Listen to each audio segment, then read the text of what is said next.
Hello mga mawe! Sobrang init na nga ngayon kaya naman talaga namang napakabenta na nga ng ice candy. Kaya naman ngayon nga ay gagawa na nga ako ng dalawang flavor.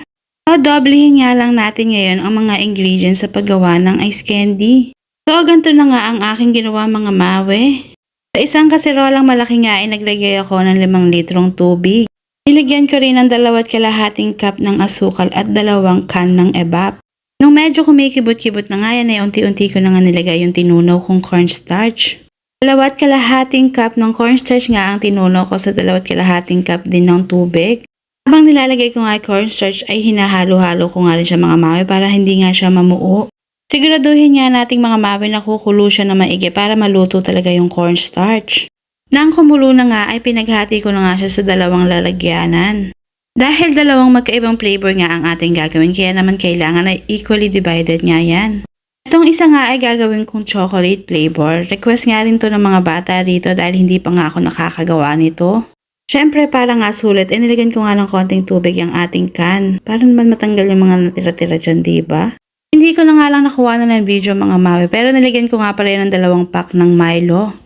Naubusan nga kasi ako ng cocoa powder pero kung meron nga kayong cocoa powder dyan mga mawe ay mas mainam kung cocoa powder ang ilalagay nyo. Itong pangalawa naman mga mawe ay ubi cheese ang flavor. Ito nga ay talaga namang sobrang nagustuhan nga ng mga bata dito kaya naman ang dami nga nagtatanong at nagsasabi na gumawa nga raw uli ako ng ubi cheese. At syempre dahil kung ano nga ang gusto ng mga customer dapat siya nga nating bigyan, diba? Kaya nga nung una mga mawe, nilagyan ko pa rin yan ng konting tubig yan para nga makuha yung mga natira-tira dyan.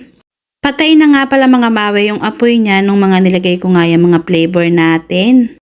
At syempre mga mawe, haluin nga natin yan ng maigi.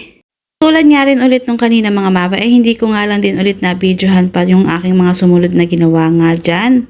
Lumipas na nga kasi mga ilang oras kaya naman nakalimutan ko na nga ang i-video, char. Pero nung lumamig na nga yung ating ginawa ay nilagyan ko na nga ng cheese ang ating ube flavor. Hindi na nga rin ako nakapag-video nung nire-repack na nga namin yan ni Daddy. Natutuwa naman din ako kay Daddy dahil support naman din talaga niya ako dito sa aking business na ginagawa. Ito na nga pala nang maisupot na nga namin ni Daddy yung mga ice candy.